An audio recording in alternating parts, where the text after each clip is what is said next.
BPSC पे आज action लेना हम चालू कर देंगे। और जो तांडव परीक्षा में मचाया गया, अब उस पे अगर हम चुप रह जाएं तो फिर आपके लिए लड़ेगा कौन। लेकिन बीपीएससी के अंदर कुछ ऐसे अधिकारी हैं जो राजनीतिक षड्यंत्र करके, आप यकीन कीजिएगा सीएम सर कभी नहीं चाहते थे कि नॉर्मलाइजेशन हो। आज भी जो भी लोग नॉर्मलाइजेशन जिन्होंने ख़त्म कराया वो ये नहीं कह सकते हैं कि खान सर आपने इतना बड़ा प्रोटेस्ट करके गलत किया। वो आंख नहीं मिला सकते हैं क्योंकि 2 महीने से उनका हाथ गोड़ सब जोड़े थे। हम कम से कम 20 ऐसे बड़े अधिकारी से मिले होंगे हम, 20। अब 20 मंत्री लोगों से तो कम ही मिले क्योंकि सारे मंत्रियों की चलती नहीं है सीएम साहब के पास। और हम चाहते हैं कि हम जो काम करें ना तो काम होखला के बाद पता चली का हो गया हो। अभी अब सोमवार है, बीपीएससी पे आज एक्शन लेना हम चालू कर देंगे, समझ में आ गया। और हम बता के नहीं कर सकते हैं क्योंकि वो सतर्क हो जाएगा, समझे। 2-3 चीजें हैं जिसको लेके, अब देखिए पहले हम बता देंगे तो इसका मतलब क्या होगा, खाली थोड़ा सा हल्ला होगा, उसके बाद असर कुछ नहीं होगा। और हम चाहते हैं कि हम जो काम करें ना तो काम होखला के बाद पता चली का हो गया हो, नहीं समझे। यहाँ से प्रोटेस्ट जब लेके निकले थे लोग तो किसी को कानो कान खबर नहीं था। इवन जिन्हें प्रोटेस्ट के लिए बुलाया गया था उन्हें भी प्रोटेस्ट के आधा घंटा पहले बताया गया कि जाना कहाँ है, आधा घंटा पहले, समझे। फौज में ऐसे ही बताया जाता है, आधा घंटा पहले बता दीजिए टारगेट है यहाँ से यहाँ जाना है। और जो प्रोटेस्ट चल रहा था उसमें सबसे बेहतरीन क्या लगा, हर एक लड़का हो या लड़की इतने डिसिप्लिन से वहाँ था, इतने डिसिप्लिन से जिसका कोई हद नहीं। लड़की लड़का सारे लोग एकदम, लड़की से तो ऐसे बैठी थी जैसे लग रहा था जमीनिया रजिस्ट्री करा ली से। और हमें, मेरे सामने अगर कोई बच्चों पे पीट देगा तो समझे, हमारे सामने अगर कोई हमारे बच्चों पे लाठी चला दे तो हमको बर्दाश्त नहीं होगा, इसलिए हमको भी वहाँ रहना जरूरी था। अब वहाँ पे हुआ क्या था कि ज़्यादातर बच्चों का मेन डिमांड जो था वो था नॉर्मलाइजेशन, और कुछ बच्चों का ये भी था कि जिनका सर्वर प्रॉब्लम की वजह से फॉर्म नहीं हो गया है उसके लिए भी। बट जैसे ही बीपीएससी ने क्लियर कर दिया कि नॉर्मलाइजेशन नहीं होगा, तो जो मेजॉरिटी स्टूडेंट थे जिनको मतलब था नॉर्मलाइजेशन ख़त्म करने को, जिन्होंने फॉर्म भर दिया था वो निकल चुके थे। उसके बाद तो परीक्षा हुई, और जो तांडव परीक्षा में मचाया गया, अब उस पे अगर हम चुप रह जाएं तो फिर आपके लिए लड़ेगा कौन। यहाँ लड़ाई 2 तरह की है। एक लड़ाई अपने आप को सामने प्रस्तुत करने की, हाँ भाई हम आपके लिए हैं, और एक लड़ाई आपके लिए परिवर्तन लाने की।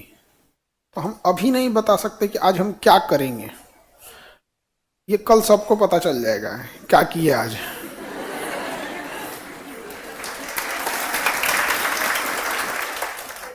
लेकिन इस तरह से तो खिलवाड़ नहीं होने देंगे।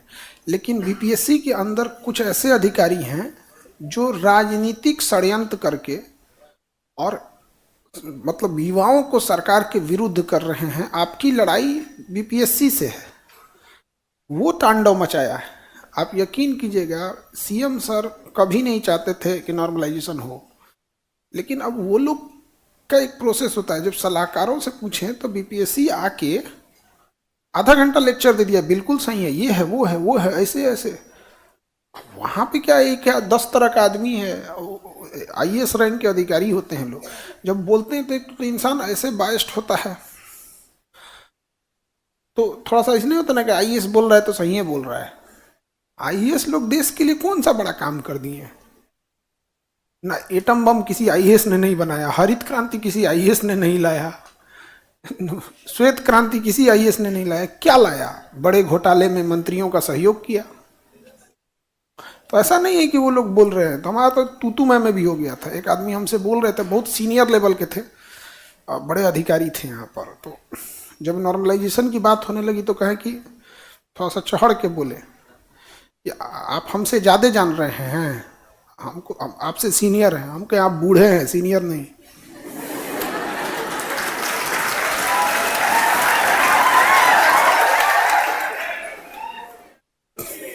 कोई बूढ़ा आदमी मृतशैया से उठे कहे सीनियर, बूढ़ा होने का मतलब क्या जी, सीनियर हो जाना। यहाँ पे भड़क गए एकदम। यहाँ पे हमने आज भी जो भी लोग नॉर्मलाइजेशन जिन्होंने खत्म कराया, वो ये नहीं कह सकते हैं कि खान सर आपने इतना बड़ा प्रोटेस्ट करके गलत किया।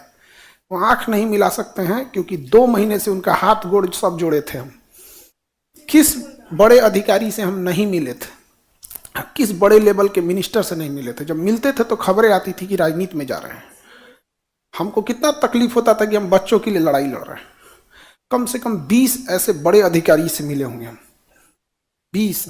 अब 20 मंत्री लोगों से तो कम ही मिले, क्योंकि सारे मंत्रियों की चलती नहीं है सीएम साहब के पास, तो उनके सब बताएं। इसलिए वो ये नहीं कह सकते हैं कि आपने किया। हम तो सोच रहे हैं कभी एक बार पूछे हमसे, हम कहेंगे याद है जब आए थे आपके पास, एकदम हाथ गोड़ जोड़ के समझा रहे थे, नहीं समझे। तो मेरे लिए तो अल्टीमेट आप लोग हैं, आपके लिए तो सोच रहा हूँ ऊपर वाला से लड़ जाएंगे।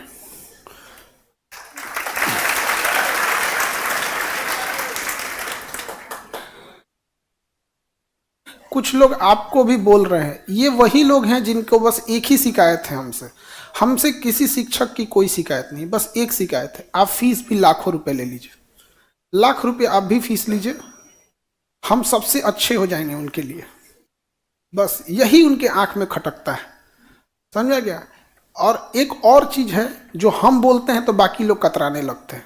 हम कहते हैं कि जांच रिपोर्ट कब आएगा ससुरा कौन जानता है, ये तो मामले ठंडे करने के लिए जांच बैठा। तो हम कहते हैं आप एक नार्को टेस्ट कराओ। इंजेक्शन आती है सोडियम पेंटोथेल, एक इंजेक्शन मारिए, आदमी झूठे नहीं बोल पाएगा, क्योंकि वो दिमाग को ना फास्टी काम करने से रोक देगा। अब जो सच है बोल देगा। मीडिया बैठाइए, सबसे पहले हमरा कराइए। और ऐसे देखिए, जब आप किसी से कहते हैं कि ब्लड डोनेट करो, तो उसके लिए पहले आपको खुद का डोनेट करना होता है, तब जाके आप दूसरे को कह सकते। तो हम भी यही कहते हैं कि जो बच्चों के भविष्य के साथ खेल रहा है उसका नार्को टेस्ट कीजिए और उससे पूछिए सबके सामने। अब पिछवा एगो राइफल लेके रेडी रहे, पेपर लीक धाए, खत्म कहानी। ये जांच उच कौन सी होता है जी, ये कौन सी होता है। इससे कुछ टीचर लोग हमारे खिलाफ हो गए हैं। हम चाहते हैं कि जांच रिपोर्ट तुम करो, लेकिन नार्को टेस्टवा करा दो। इस वजह से बहुत सारे लोग खिलाफ हैं। अब क्यों खिलाफ हैं आप भांप रहे हैं। वो हमसे यही कहते हैं कि सर बोलिए ना कि हाँ जांच होनी चाहिए, ये होनी चाहिए। ये बतिया काहे बोलते हैं नार्को टेस्ट, कौन सी पूछ लेगा, क्या जानते हैं आप। कहे भाई आपका पर्सनल थोड़े पूछेगा केकरा से बतियाते हैं, क्या कर रहे हैं। भाई ये थोड़े पूछेगा आपके एटीएम का पासवर्ड क्या है, बैंक में कितना पैसा है। पूछेगा कि आपकी संलिप्तता किसमें है कि नहीं। हमसे इस बात पे काफी लोग खफा है। हम कहते हैं कि देखिए, ये जो आप कहते हैं जांच होनी चाहिए, ये होनी चाहिए, ये बच्चों को क्या मिलेगा इससे, अल्टीमेटली क्या मिलेगा। अब लोकतंत्र में रहते हैं, लाओ नार्को टेस्ट, धड़ा मारो, काम खत्म। आप बताओ जांच होना चाहिए या नार्को टेस्ट। अब समझ में आया लोग हमारा विरोध क्यों करते हैं। उनको यही बतिया बड़ी खटकता है। हमको कौन चाहिए भाई, हमारा कौन चाहिए। तुम नार्को टेस्ट कराओ, लाइव करा लो, जो चीज पूछना है पूछ लो, समझा गया। और सारा बात अगर खोलवा देंगे तो हम बहुते लोग बड़ी जगह से भूचाल आएगा। तो हमको क्या जाता है, सुसुप्त ज्वालामुखी सक्रिय हो जाएगा। तो थोड़ा सा इस वजह से थोड़ा सा लोगों में नाराजगी है, समझे। अब हम क्या कर सकते हैं, सबको हम नहीं खुश रख सकते। सारे लोग दोस्त हो जाएंगे तो लड़ेंगे किससे, नहीं समझे। हम ये नार्को टेस्ट वाली बात क्यों कह रहे हैं, समझो ध्यान से। पहले गांव में ना जब कोई गाय वगैरह चोरी होती थी ना, तो गाय के गले में एक घंटी पहनाया जाता था। तो चोर 2 ठुआते थे सब, एक घंटिया खोल के इधर बजाते हुए भाग जाता था और एक गाय को इधर लेके भागता था। घंटिया का आवाज सुन के ना लोग इधर भागते थे और गैया हिला देता था। तो कहीं ना कहीं इस पूरे प्रकरण में कोई ऐसे लोग शामिल हैं जिस पर किसी की शक की सुई ही नहीं जा रही है, लेकिन वो लिंक में कहीं ना कहीं है। क्योंकि बड़े इंसान खुद चोरी नहीं करता है, किसी से करवाता है। और वो नहीं पकड़ाता है कौन कर रहा है, तो बड़का को लगाओ नार्को टेस्ट धड़ाम से, वो अपने बताएगा नहीं हूँ फलानिया आदमी बड़ी लिंक वाला है, तो आइए आप भी बैठिए कुर्सी पर।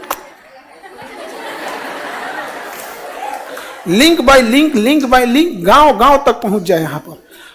समझ में आ गया कि नहीं आ गया? और कहीं ना कहीं हमारी शक इस पे भी जाती है कि संस्था चलाने के लिए अपना खर्च है, रूम रेंट है, आप जानते हैं पटना की महंगाई, बिजली बिल है, स्टाफ है, तो फीस रखना मजबूरी हो जाती।